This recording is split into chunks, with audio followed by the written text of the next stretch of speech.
Hola, soy Marta Enguís de Educar Educándonos.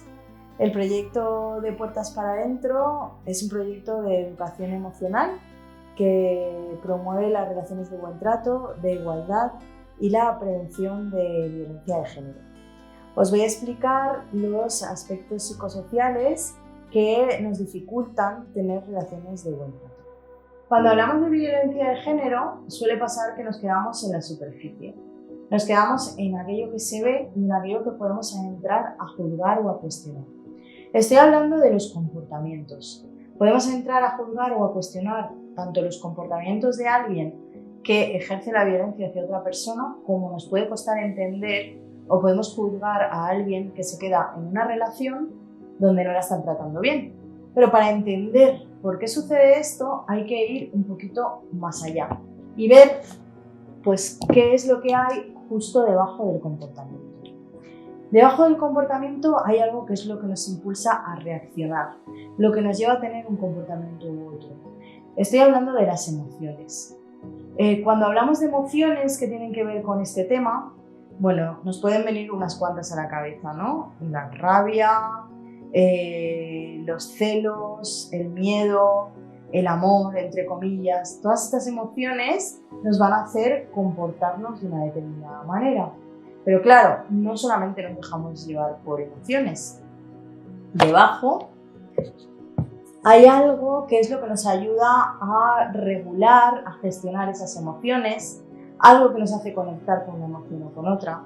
Estoy hablando de los pensamientos. Los pensamientos nos ayudan a regular, a gestionar esas emociones, nos hacen conectar con una emoción o con otra, pero cuando hablo de pensamientos también hablo de creencias. Creencias que vamos incorporando en nuestra vida respecto a lo que significa o nos cuentan que significa ser mujer o ser hombre, creencias respecto a lo que significa estar en una relación de pareja, creencias respecto al amor. Todas estas creencias nos van a hacer sentir y comportarnos de una determinada manera. Pero cuando hablo de pensamientos que nos hacen conectar con una u otra emoción, también hablo de esos pensamientos que nos ayudan a gestionar esas emociones. Os pongo un ejemplo. Imaginaos que yo llego a casa y mi pareja, que tendría que haber llegado, pues no está. Y a mí me viene un pensamiento a la cabeza y digo, pues igual se ha ido a la compra. Si pienso que se ha ido a la compra, bueno, pues es muy probable que conecte con una emoción más relacionada con la calma y que esa emoción me lleve a tener un comportamiento en coherencia. Quizá, bueno, pues darme una ducha o lo que tuviera pensado hacer en ese momento. Pero imaginaos que en vez de traer este pensamiento a mi cabeza, pues me viene que le ha pasado algo malo, que ha tenido un accidente. Claro, si pienso esto, ya no voy a conectar con la calma. Me va a venir otra emoción, pues más relacionada con el miedo, con la preocupación, y esto me llevará a un comportamiento distinto, ¿no? Quizá, pues coger el móvil e intentar a ver si lo puedo localizar. Pero imaginaos por un momento que en vez de venirme este pensamiento, me viene, bueno, pues si no está, quizá es que está con otra. Si pienso que puede estar con otra persona, afectivamente, pues muy probablemente me venga una emoción distinta, que podrían ser los celos, por ejemplo, y esta emoción me va a llevar a tener un comportamiento que podría ser de buen trato o todo lo contrario. Imaginaos que me inclino por un comportamiento más de buen trato y cuando mi pareja llega a casa, pues le digo, mira cariño, tenemos que hablar porque últimamente pues me estoy sintiendo insegura, estoy pensando que te gusta otra persona, que estás viendo a alguien, me estoy angustiando un montón, quiero que hablemos de esto y muy probablemente esa conversación podría ser desde el buen trato e incluso fortalecería nuestra relación. Pero imaginaos que, bueno, pues me da como cierto reparo reconocer que tengo celos y cuando llega a casa y se mete en la ducha, pues le cojo el móvil y le reviso los WhatsApps, ¿no? Bueno, pues podemos ver como todo este mundo de los pensamientos nos puede ayudar a regular, a gestionar esas emociones desde el buen trato si le prestamos atención, si aprendemos, ¿no? Pero debajo del mundo de los pensamientos hay algo también muy importante Porque cuando estamos en una relación, tarde o temprano vamos a entrar en conflicto. Y cuando estamos en un conflicto es porque alguna de estas no está cubierta. Estoy hablando de las necesidades. Hay necesidades muy importantes en las relaciones, como son el reconocimiento, la valoración, la escucha, la empatía, la confianza, la seguridad. Todas estas necesidades, si hay alguna que no está cubierta, vamos a entrar en conflicto. Pero claro, esas necesidades a su vez están condicionadas por algo que hay aquí debajo, que tiene que ver con nuestro pasado, ¿no? Con nuestra historia personal. Estoy hablando de aquellas cosas que nos han faltado, a lo que llamamos carencias. Las carencias van a condicionar las necesidades que aparecen en los conflictos y van a hacer que una necesidad pueda estar más presente de lo normal en un conflicto. Imaginaos que yo soy una persona que tiene una carencia de cariño o de reconocimiento. Pues es muy probable que en las relaciones en las que entro precisamente esa necesidad esté en juego. Incluso es probable que entre en relaciones donde no se me da el cariño o el reconocimiento, o que yo esté todo el tiempo intentando que la otra persona me demuestre que me quiere, que me reconoce, a veces con actitudes que no son del todo sanas, ¿no?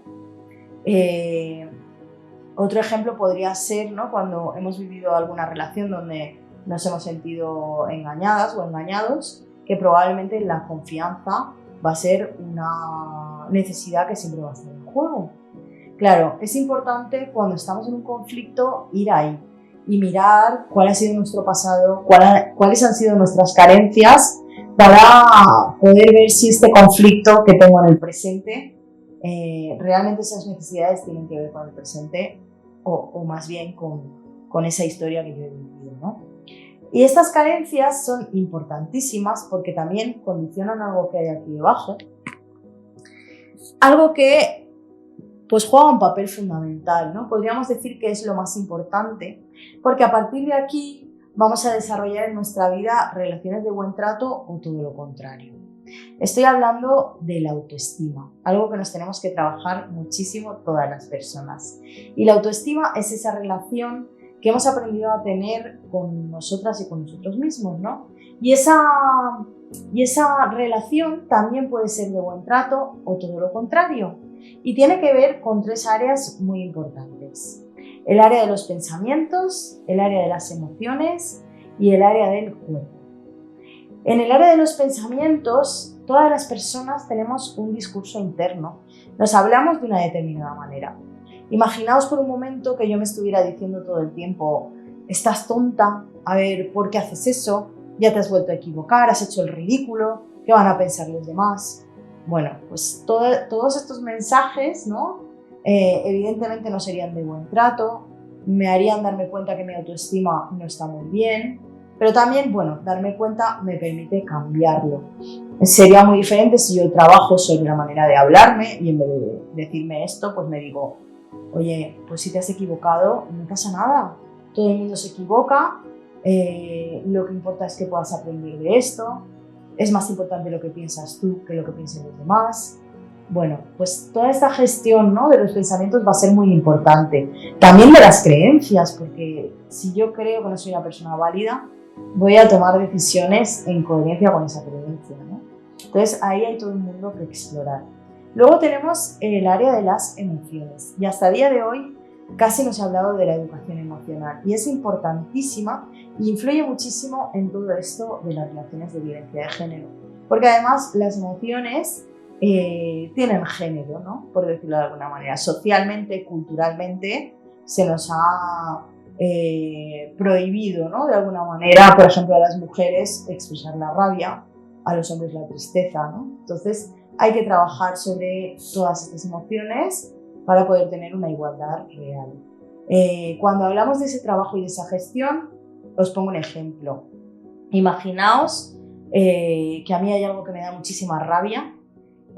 Bueno, pues será importante que yo sepa reconocer esa rabia en mi cuerpo para poder pararla a tiempo, para poder poner ese límite que necesito poner desde el buen trato, poder decirle a la otra persona, oye, mira, esto no me gusta nada, esto que está sucediendo, no quiero que vuelva a pasar. Si esto vuelve a pasar, probablemente no vamos a poder tener una relación, o hablarle de mis necesidades, ¿no? Sería muy diferente si yo cojo y no sé escuchar mi cuerpo, exploto, me pongo a gritar a la otra persona, a desvalorizarla. Bueno, pues todo este mundo de la rabia y de la gestión tiene muchísimo que ver con este tipo de relaciones. También la gestión de los celos, ¿no? Porque muchas veces entramos en comparación, nos colocamos por debajo, nos desvalorizamos, y todo esto, bueno, pues va a influir evidentemente en esa gestión de buen trato, de maltrato de esa emoción. También otras emociones como el miedo podríamos tener dificultad, ¿no? En no saber en un momento dado decir, mira, esto no quiero hacerlo, me da mucho miedo, no estoy preparada, no es mi momento. Bueno, pues hay que poder indagar un poquito ahí para realmente tener una relación de buen trato con nosotras y con nosotros mismos. Y luego está el tema del cuerpo, que es un tema muy importante porque estamos recibiendo un bombardeo constante a través de la publicidad, los programas de televisión, las redes sociales, de cómo tiene que ser nuestro cuerpo.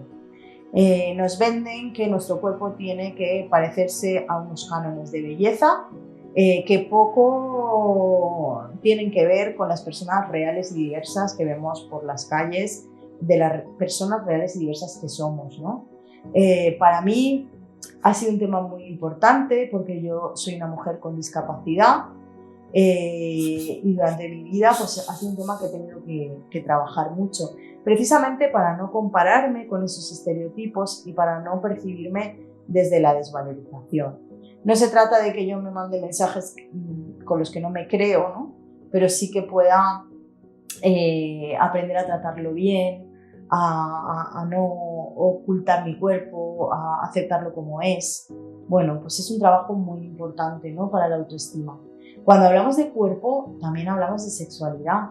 Conocer nuestro cuerpo nos va a ayudar a saber lo que nos gusta, lo que no nos gusta, saber expresarlo, saber pedir y saber decir sí o no en función del deseo que sentimos y no de eso que se supone que se espera de nosotras o de nosotros, ¿no? Y de eso habla esta que hay aquí debajo, de eso que se espera de nosotras y de nosotros. Porque desde la infancia nos pasamos la vida tratando de cumplir con unas expectativas. Unas expectativas que, claro, a veces nos alejan de las necesidades reales que tenemos. Pero es tan importante, ¿no? Poder cumplir con eso que se espera de nosotros. ¿Y por qué es tan importante? Pues por algo que hay aquí debajo, que es la necesidad más importante que tiene el ser humano, que tratamos de cubrir cumpliendo con estas expectativas. Estoy hablando de la necesidad de amor. Y no es que yo diga que la necesidad de amor es la más importante que tiene el ser humano, es que debajo hay algo que no puede existir sin amor, ¿no? Y es la vida, la supervivencia. Si cogemos a un bebé y lo alimentamos, pero no lo tocamos, no lo miramos, no le hablamos, no le damos cariño, evidentemente, muy probablemente ese bebé no va a sobrevivir. Y si sobrevive, lo va a hacer con tales complicaciones para su desarrollo que en muy poco tiempo su supervivencia va a estar en riesgo. Entonces, como necesitamos el amor para vivir, desde la infancia aprendemos a cumplir con unas expectativas y ponemos el foco de valoración en el afuera en vez de nosotras y nosotros mismos, y esto contribuye a que a veces no tengamos una buena autoestima. Y si no tenemos una buena autoestima, se van a hacer más latentes, más visibles las carencias, que me van a llevar a conectar siempre con las mismas necesidades. Y esas necesidades me van a llevar a tener unos pensamientos que me van a llevar a sentir unas emociones que me van a llevar a tener un comportamiento. Un comportamiento que podría ser de buen trato o de maltrato. Pero si buscáis en el diccionario vais a encontrar rápidamente la palabra maltrato y no vais a encontrar la palabra buen trato, pues porque no existe como palabra. Y lo que no existe no se nombra, no está tan presente como lo que sí. Para eso sirve este proyecto de Puertas para Adentro, para poder crear conjuntamente esa cultura del buen trato. Muchas gracias por la escucha.